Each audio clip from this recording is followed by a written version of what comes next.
Maravilha, maravilha, é bênção. Estamos aqui para fazer a leitura do livro A Chamada Final, Rick Jones. Capítulo 2, vamos para o capítulo 2. Duas testemunhas. Por alguns dias fiquei com uma profunda depressão. Tudo parecia tão desanimador. Até mesmo o barulho das pessoas irritava-me. E toda interrupção que eu queria fazer me fazia ficar com raiva. Fiquei pensando o pior a respeito de cada pessoa.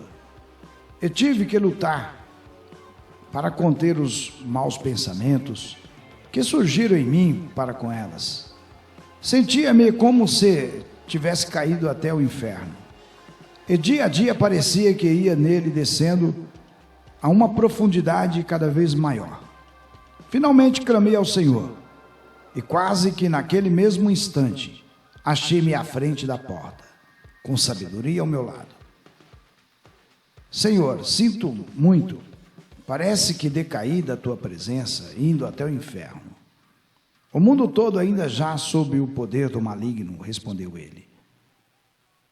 E você anda à beira do inferno a cada dia. Mas há uma vereda da vida, há profundos fossos em ambos os lados da vereda da vida, de modo que não é para você se desviar desse caminho estreito.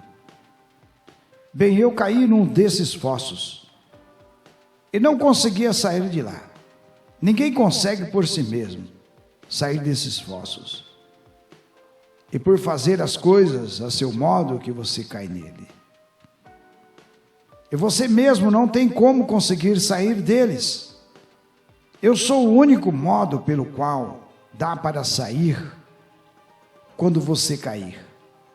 Não perca o seu tempo procurando compreender toda a situação, pois assim você só se afundará ainda mais no atoleiro. Então somente peça socorro. Eu sou o seu pastor e sempre vou socorrê-lo quando você me invocar. Senhor, não quero perder tempo procurando compreender tudo, mas eu gostaria realmente de saber como foi que eu caí tão fundo e tão depressa. O que me fez desviar da vereda da vida, de modo a cair num fosso como aquele? Tu és sabedoria? Eu sei que é sábio perguntar. É uma atitude sábia saber quando pedir algum esclarecimento e quando apenas pedir socorro. Aqui é sábio você perguntar. Apenas quando você está em minha presença é que você pode compreender. A sua compreensão sempre será deturpada quando você estiver em depressão. E você nunca verá de maneira adequada a verdade daquele lugar. A depressão é um engano que vem por ver o mundo a partir da perspectiva do próprio mundo. A verdade vem por ver o mundo através dos meus olhos. De onde me sento? À mão direita do Pai. Tal como os querubins, de Isaías 6. Os que vivem em minha presença dirão: toda a terra está cheia da sua glória. Lembrei-me de que, quando era um novo convertido, eu tinha lido esse texto, pensando esses querubins tinham se enganado. Eu não podia compreender como eles podiam dizer: toda a terra está cheia da sua glória, uma vez que toda a terra parecia estar cheia de guerras, de doenças, de abusos infantis, de fraudes e males por toda parte. Então o Senhor falou comigo um dia e disse: a razão por que esses querubins dizem que toda a terra está cheia da minha glória é porque eles vivem na minha presença. Quando você vive na minha presença, você não verá mais nada a não ser a glória do Senhor. Senhor, me lembro de que tu me ensinaste isto, mas não vivi esta verdade muito bem.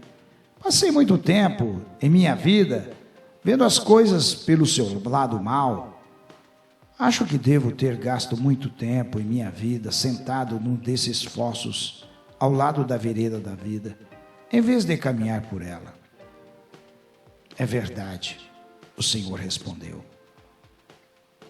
De quando em quando você se levanta e dava alguns passos, mas logo escorregava para dentro do fosso do outro lado. Mesmo assim, você chegou a fazer algum progresso, mas chegou a hora de você permanecer andando na vereda. Não venha a perder mais tempo algum caindo nesses fossos. A brandura e a paciência do Senhor parecia que estavam tomando conta de mim, quando ele continuou. O que fez com que você caísse no fosso desta última vez? Começou ele de novo. Depois de pensar a respeito, pude perceber que eu tinha me preocupado com uma sensação porque passava e não com a sua causa. Eu desviei os meus olhos de ti, confessei. Sei que parece ser muito simples, mas foi isso que você fez. E para desviar-se da vereda da vida, basta tirar os olhos de mim. Quando você vive em mim, tudo o que você vê é glória. Isso não quer dizer que você não vai ver conflitos, confusão, escuridão e engano que se acham no mundo. Mas quando você os vir, sempre verá a minha resposta para estas coisas. Enquanto viver em mim, você sempre verá a verdade prevalecendo sobre o engano e verá a maneira pela qual o meu reino virá. Senhor, quando eu estou aqui, tudo isso é muito mais real para mim do que qualquer coisa pela qual eu tenha passado na terra. Mas quando estou lá, tudo daqui parece-me como um sonho. Eu sei que as coisas daqui são a verdadeira realidade e que a terra é temporária. Sei também que se este lugar fosse mais real para mim na terra, eu teria condições de andar mais na tua sabedoria e permanecer na vereda da vida. Tu disseste que pedir alguma coisa sempre é um ato de sabedoria. Eu te peço que o reino celestial seja real, mais real para mim, quando eu estiver na terra.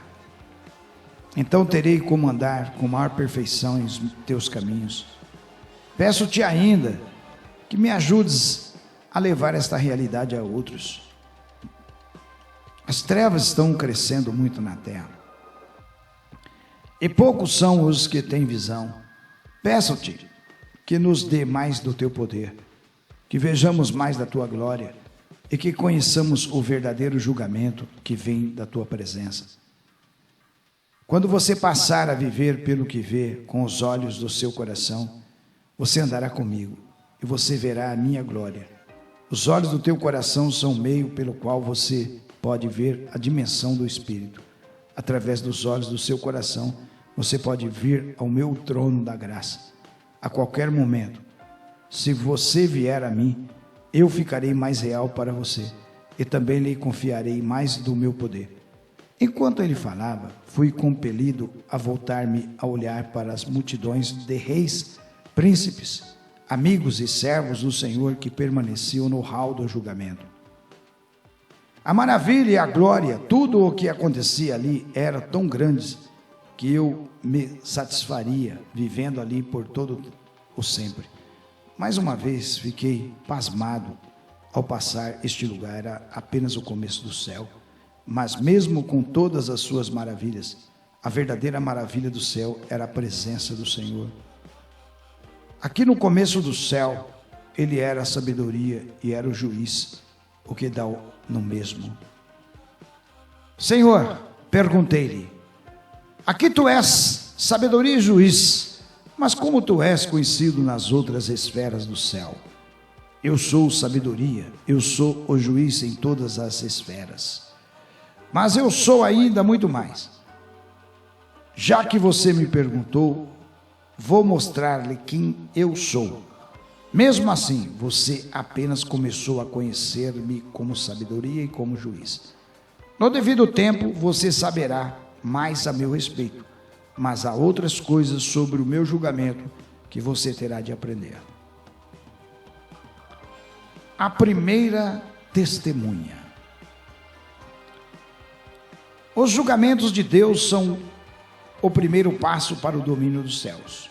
Disse uma voz que eu não tinha ouvido antes.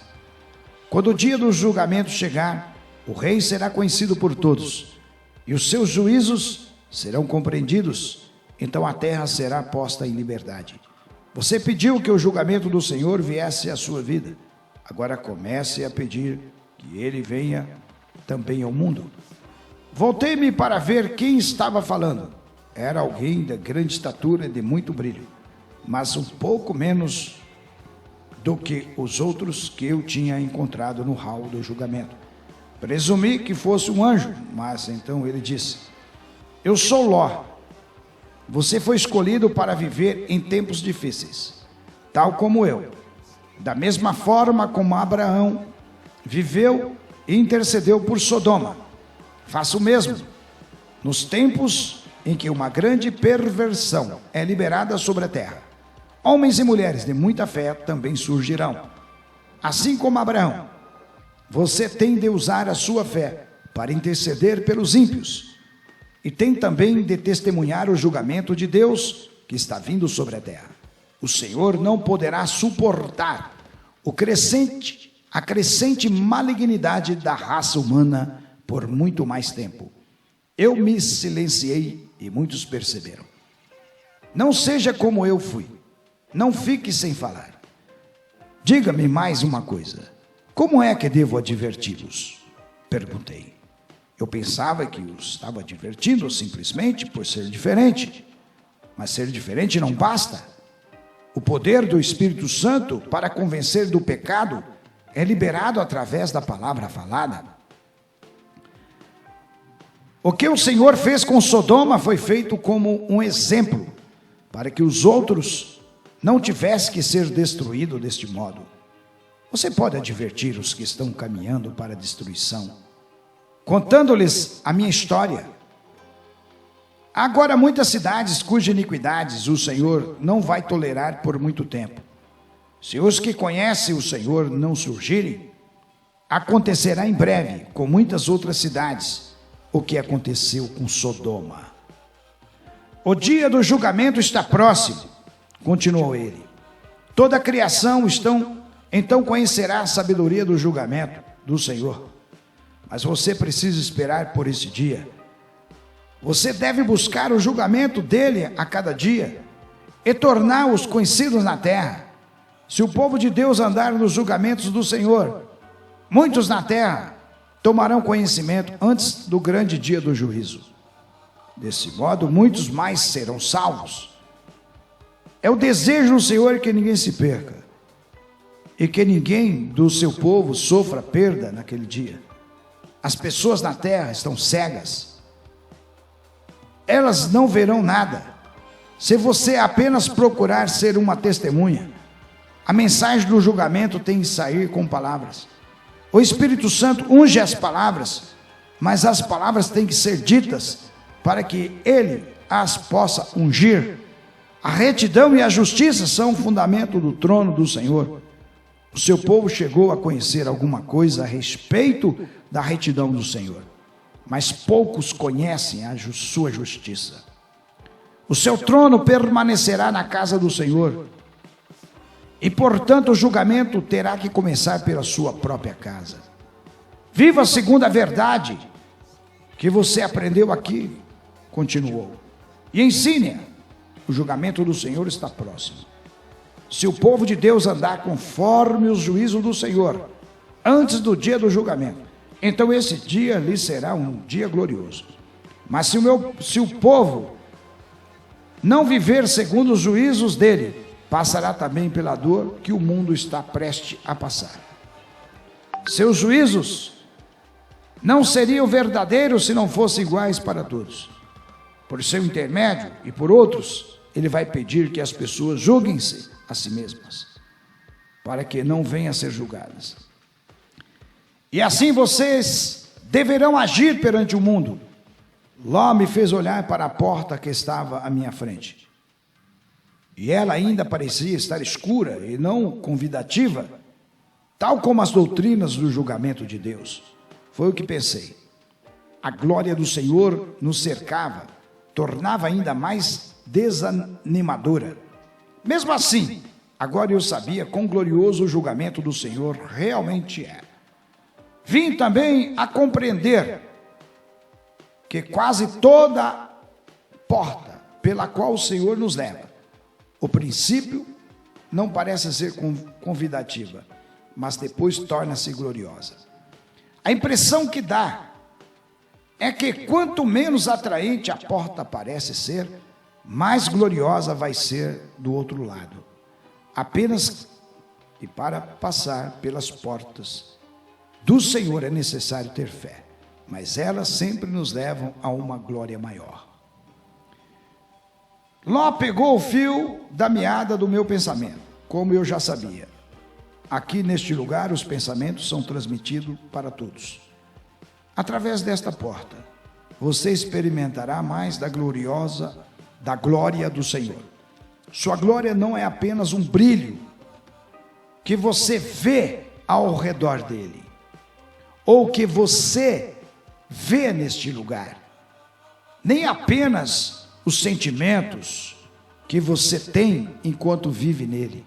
Sua glória é também revelada através dos julgamentos dele. Este não é o único modo pelo qual é revelada, mas foi deste modo que aqui lhe foi dado compreendê-la. Através desta porta, você aprenderá um outro modo de ver a glória do Senhor.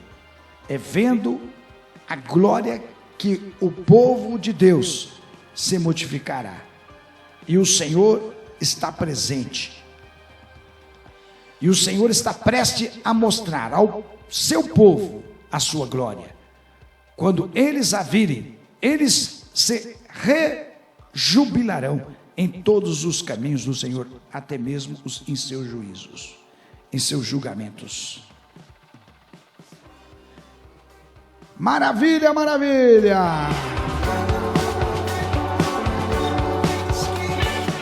A segunda testemunha. Vamos lá. Em seguida, uma segunda voz falou: eu também confirmo esta verdade. O julgamento de Deus está por se revelar à terra.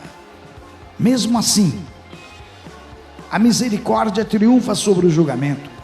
O Senhor sempre estende a sua misericórdia antes do julgamento. Se você advertir as pessoas que os juízos do Senhor estão próximos, a misericórdia dele salvará a muitos. Não reconheci quem falava comigo, mas era alguém igualmente de grande estatura e de nobreza, com um brilho que indicava estar no posto elevado. Sou Jonas, disse ele. Quando você compreender o julgamento do Senhor, você compreenderá os modos dele agir. Entretanto, mesmo os compreendendo, isso não significa que você concorde com eles. A compreensão é necessária, mas não é o suficiente. O Senhor quer que você concorde também com ele. Por diversas vezes você pediu que a presença do Senhor estivesse com você. Isso é ter sabedoria. Eu fui um profeta. Eu o conhecia, contudo tentei fugir da presença de Deus. Isso foi uma grande loucura, mas não quanto você possa pensar. Eu vim a compreender o grande ardor que vem com a presença do Senhor. Eu vim a compreender a responsabilidade que decorre de se estar perto dele. Na presença do Senhor toda madeira, feno e palha se consomem. Quando você se chega para perto dele, com o pecado escondido em seu coração, isso vai levá-lo à insanidade, como foi o caso de muitos em todas as épocas. Eu não estava querendo fugir da vontade do Senhor, mas sim, queria fugir da sua presença. Quando você pede para ter a realidade da presença do Senhor, você está pedindo que esteja com você a realidade que você viu aqui. O céu, é o seu verdadeiro lar. E é certo que você anseia por isso. Entretanto, o Senhor é um Deus santo. E se você andar bem perto dele, também você tem de ser santo. Quanto mais perto dele você chegar, mais fatal o pecado escondido pode tornar.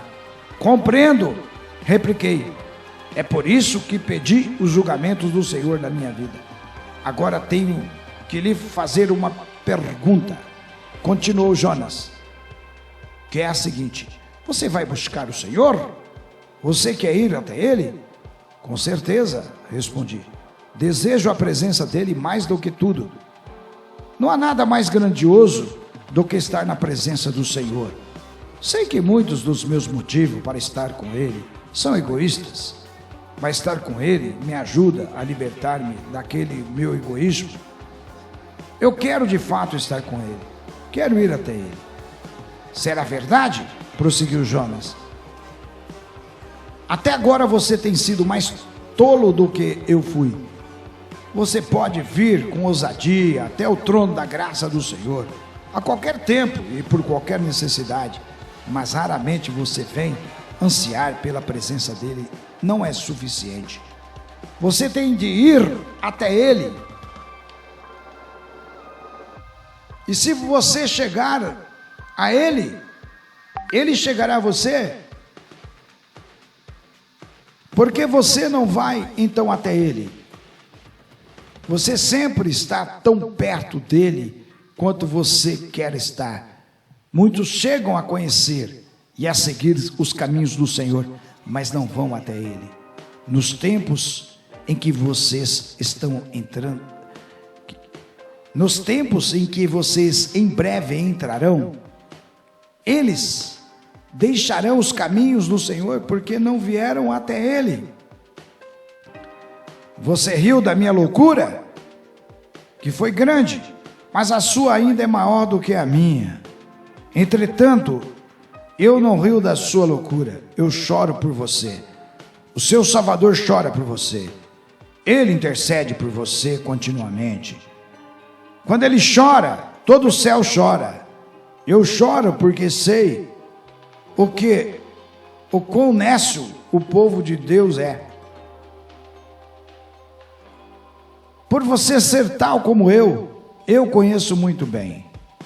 Também do mesmo modo que a igreja tem fugido para Tarsis, desejando negociar com o mundo, até mesmo muito mais do que postar-se diante do glorioso trono do Senhor. Ao mesmo tempo, a espada dos juízos de Deus está posta sobre a terra. Eu choro pela igreja, porque eu reconheço vocês muito bem. Eu choro pela igreja, porque eu conheço vocês muito bem. Reconheço a minha culpa, confessei. O que podemos fazer? Grandes tempestades estão para cair sobre a terra, continuou Jonas. E eu dormia quando a tempestade veio sobre o navio que eu estava. E ao fugir do Senhor, a igreja também está dormindo. Eu era profeta de Deus, mas os pagãos é que tiveram que me despertar. Do mesmo modo, acontece com a igreja. Os pagãos têm mais discernimento do que a igreja nesta hora. Eles sabem quando a igreja está no caminho errado. E estão sacudindo a igreja, tentando acordar os cristãos, para que vocês invoquem o seu Deus. Em breve os líderes do mundo os lançarão no mar, da mesma forma como fizeram comigo naquele navio. E eles não permitirão que vocês prossigam do modo como estão indo. Essa é a graça de Deus para com vocês. O Senhor então vai discipliná-los com a grande besta que emergirá do mar. Ela os engolirá por algum tempo, mas depois vocês serão vomitados. Então vocês pregarão a mensagem do Senhor. Não tem outro jeito? Perguntei. Sim, há outro jeito, respondeu Jonas. Embora isso tenha acontecido, e está acontecendo, alguns já estão na barriga da besta, outros estão prestes a ser lançados no mar. e outros ainda estão dormindo, mas quase todos já tomaram o navio que ia para a direção errada, querendo negociar com o mundo. Entretanto, vocês podem julgar-se a si mesmos, e o Senhor não terá que julgá-los. Se vocês despertarem, se arrependerem e forem pelo caminho pelo qual o Senhor os enviou, vocês não terão que ser engolidos pela besta. A besta a que você está referindo é a de Apocalipse 13? Perguntei.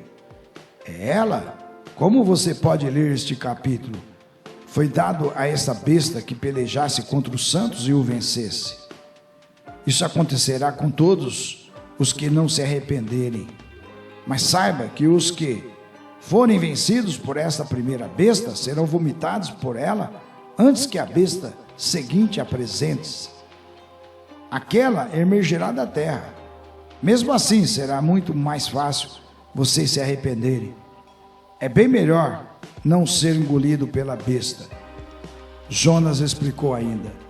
Assim como a história de Ló é uma advertência àqueles que se entregaram à perversão, a minha história é uma advertência à igreja. Como profeta do Senhor, a igreja está fugindo da presença do Senhor. Ela está fugindo, indo atrás de toda atividade, em vez de estar buscando a presença do Senhor. Vocês até mesmo podem chamar as atividades que vocês exercem de ministério, mas na verdade é uma fuga da presença do Senhor. Como eu disse, a igreja está fugindo para Tarsis, de forma a poder negociar com o mundo, indo em busca dos tesouros do mar, ao passo que os tesouros muito maiores, os tesouros do céu, são poucos os que buscam.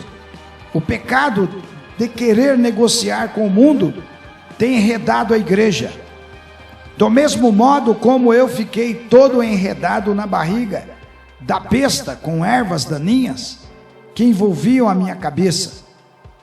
As ervas daninhas, os cuidados deste mundo, tem se envolvido em torno da mente da igreja. Levou 3 dias para que eu me voltasse para o Senhor, porque eu estava muito enredado. Para os cristãos, está sendo necessário um tempo bem maior. A mente deles está tão enredada com as coisas do mundo, e até chegaram às profundezas tais, que muitos deles não têm esperança alguma de se libertarem. Vocês têm de voltar para o Senhor, em vez de se afastarem dele. Ele pode desfazer qualquer confusão, e ele pode fazê-los voltar, tirando-os das maiores profundezas. Não mais fujam da presença do Senhor, corram para ele. Então foi Ló quem acrescentou: lembre-se da misericórdia que o Senhor teve para com Nínive. Ele teve misericórdia porque Jonas pregou. Jonas não foi viver no meio deles, procurando ser uma testemunha. Ele pregou a palavra de Deus. Há poder na palavra. Não há trevas tão escuras que barrem a penetração da palavra. Muitos se arrependerão e serão salvos. Serão salvos se vocês forem aqueles a quem o Senhor os enviar, advertindo-os. Jonas então prosseguiu dizendo: quando você decair da graça de Deus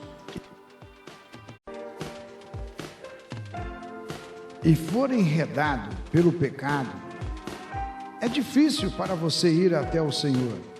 Você tem de aprender a sempre correr para o Senhor em tais momentos e não fugir dele. Quando você passar por essa porta, você entrará no tempo em que o poder e a glória do Senhor estarão sendo liberados sobre a terra, de uma maneira como nunca aconteceu, desde o princípio do tempo. Todo o céu tem estado à espera de tudo o que você está prestes a ver. Será também o tempo das trevas mais intensas. Você não poderá suportar nem a glória, nem as trevas sem a graça de Deus. Você não andará nos caminhos do Senhor sem ir a Ele a cada dia. Não apenas busque a sua presença, viva na presença dEle permanentemente. Aqueles que procuram seguir o Senhor, buscando apenas uma vez por semana, no culto da igreja, mas indo atrás das coisas do mundo, nos demais dias da semana, em breve serão derrubados. Aqueles que invocam o nome do Senhor, pensando que Ele é o seu servo, também em breve cairão. E Ele é o Senhor de todos, e todos em breve vão ficar sabendo disso. Primeiro, o seu próprio povo tem que reconhecer isso, de forma que o julgamento de Deus vai acontecer com a sua casa, com a sua própria casa.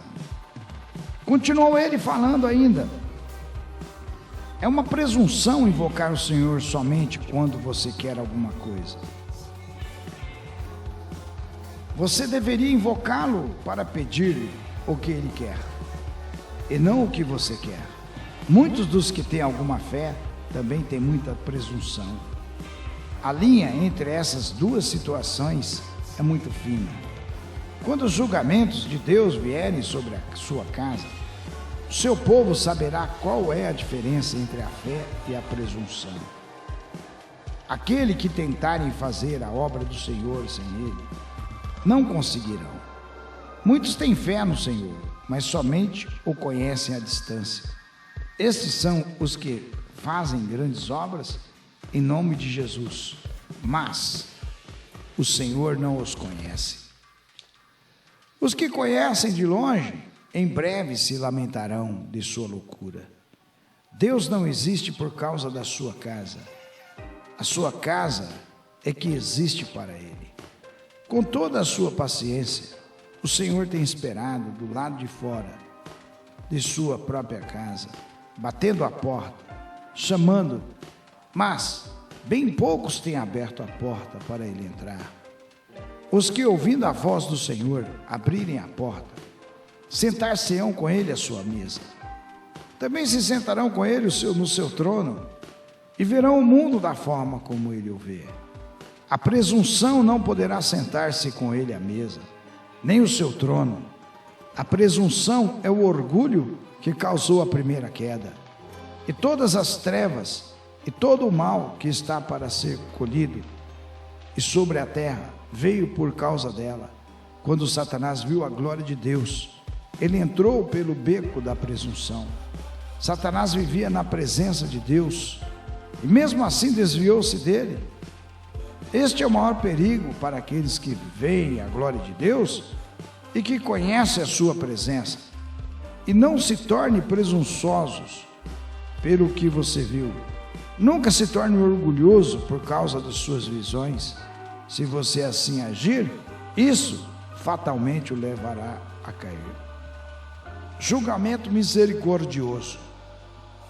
Enquanto Jonas falava, cada palavra era como um golpe de martelo.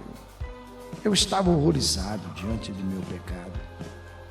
Não apenas me envergonhava do modo pelo qual eu tinha pensado em Deus, mas me envergonhava-me ainda mais por ter zombado de Jonas, pelas mesmas coisas que eu havia praticado.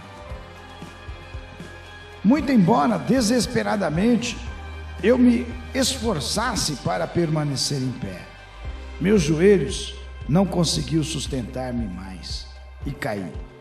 As palavras que ele falava eram como açoites que me atingiam, mas ao mesmo tempo a dor era bem-vinda. Eu sabia que precisava ouvir tudo o que eles me diziam, e eu não queria que Jonas parasse de me ensinar até que todos os meus caminhos ficassem expostos. O poder das palavras para me expor era muito grande. Havia um poder nelas que tornava qualquer desculpa insuportável. Elas ultrapassavam qualquer barreira e iam diretamente para o meu coração. Quando caí no chão, senti-me como se estivesse para passar por uma cirurgia.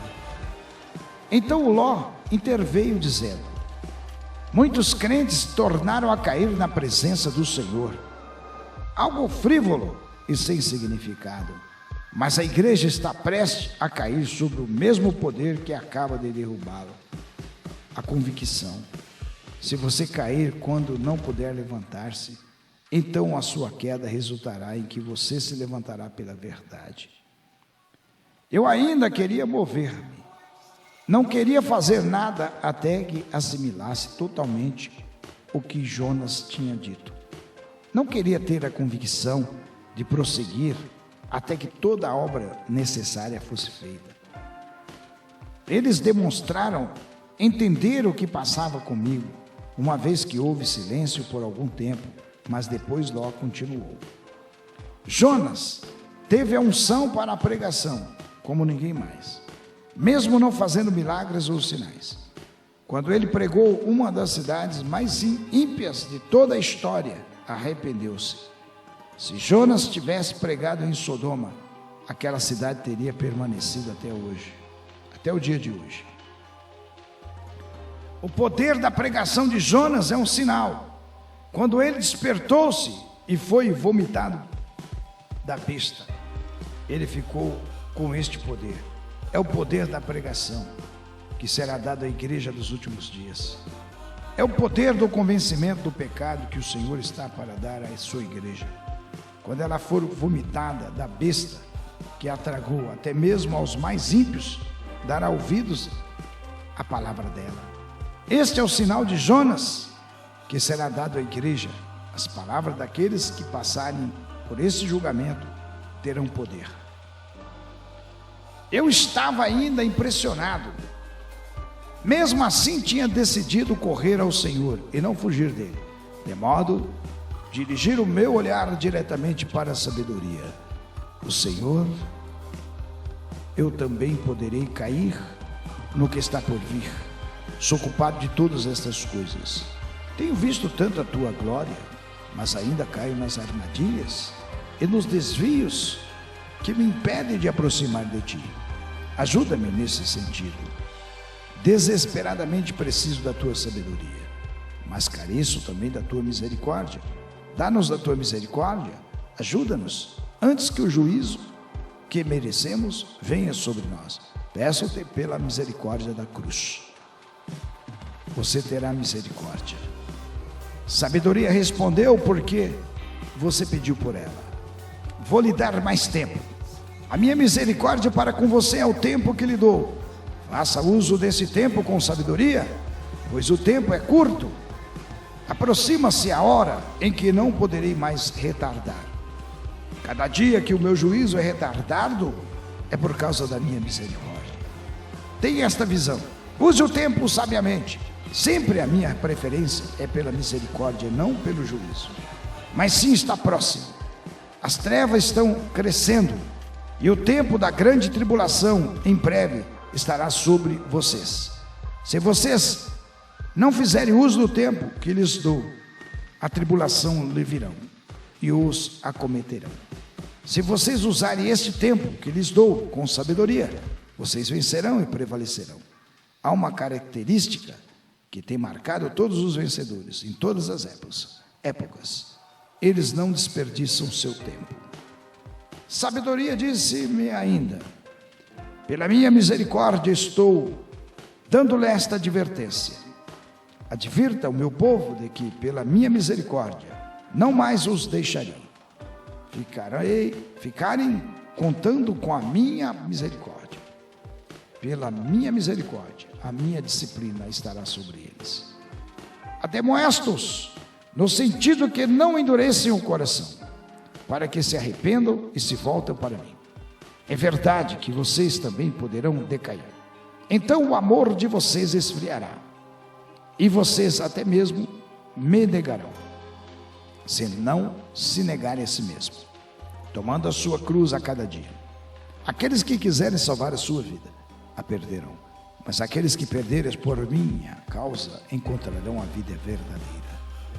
O que vou dar para o meu povo será uma vida de até mesmo maior abundância do que eles possam ter pedido, mesmo com toda a sua presunção. Depois de ter julgado a minha própria casa, enviarei o meu juízo sobre toda a terra. No meu justo juízo, farei distinção entre o meu povo e aqueles que não me conhecem. Agora o mundo todo jaz no poder do maligno. Agora ele retribui a impiedade e resiste aos que são retos. Quando o dia do julgamento chegar, o mundo todo saberá que eu retribuo a retidão e que resisto aos orgulhosos. A retidão e a justiça são os fundamentos do meu trono. É por causa da minha justiça que eu disciplino com maior severidade aqueles que conhecem a verdade, mas que não vivem segundo ela. Eu os trouxe aqui para ver os meus julgamentos. Vocês obteve entendimento aqui, mas haverá para você um juízo ainda maior, se você não andar naquilo que você viu. Aqui muito é dado, muito será requerido. Aqui você ficou conhecendo a misericórdia dos meus julgamentos. Se você continuar deixando que o pecado o enrede, você experimentará a severidade do meu juízo.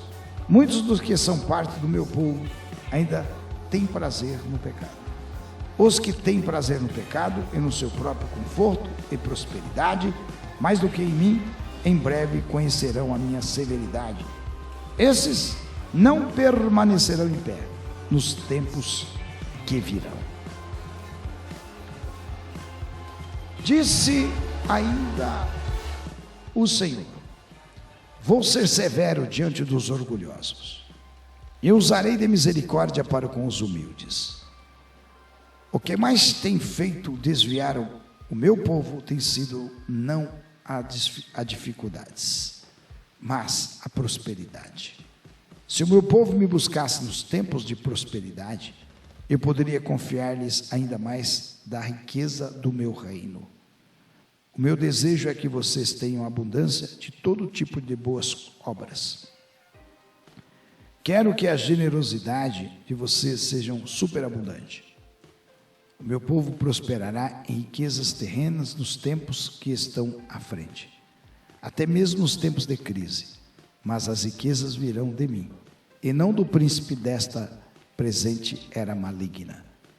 Se eu não puder confiar a vocês a riqueza terrena, como poderei confiar-lhes os poderes da era vindoura? Vocês têm de aprender a me buscar, tanto na prosperidade como na pobreza. Tudo o que eu confio a vocês ainda é meu. Apenas confiarei mais coisas àqueles que forem mais obedientes. Saibam que o príncipe das trevas também dá prosperidade. E ele continua fazendo ao meu povo a mesma oferta que fez a mim. Ele dará os reinos deste mundo àqueles que se prostrarem e o adorarem e o servirem, através de uma vida segundo os caminhos dele. Há uma prosperidade do mundo, há a prosperidade do meu reino. Os juízos que estão por vir contribuirão para que o meu povo saiba distinguir a diferença. As riquezas daqueles que prosperaram por servir ao príncipe desta era maligna será como uma pedra de moinho presa ao seu pescoço, quanto as torrentes inundarem. Todos em breve serão julgados pela verdade. Os que por mim progredirem não prometerão a verdade a fim de prosperarem. Os meus juízos começarão com a minha própria casa, para ensinar a vocês a disciplina, para que vocês andem em obediência. O salário do pecado é a morte, e o salário da retidão é a paz, a alegria, a glória e a honra. Todos estão por receber suas dignas recompensas. Esse é o juízo, e é justiça, que começa com a minha própria casa. Em seguida, Ló e Jonas falaram ao mesmo tempo. Eis agora a bondade e a severidade de Deus. Se é que você vai conhecê-lo melhor. Você vai conhecer mais de sua bondade e da sua severidade. A convicção que eu sentia vinha sobre mim, como uma cascata de água viva. Ela era purificadora e refrescante, mas não era fácil. Eu sabia ainda que a correção que Deus me dava iria preservar-me ao enfrentar o que eu estava para encontrar. Depois de passar por essa porta, desesperadamente, eu queria toda a correção que poderia obter antes de passar por ela. Eu sabia que necessitaria da correção do Senhor, e nisto eu estava certo. Encerramos capítulo 2, compartilhe o nosso canal, coloca a sua notinha, e nós vamos avançando para o próximo capítulo, capítulo 3. De capítulo em capítulo nós vamos deixar o audiobook, tá? Para você, vai ser bênção, né? Vão ser 16 capítulos. Grande abraço.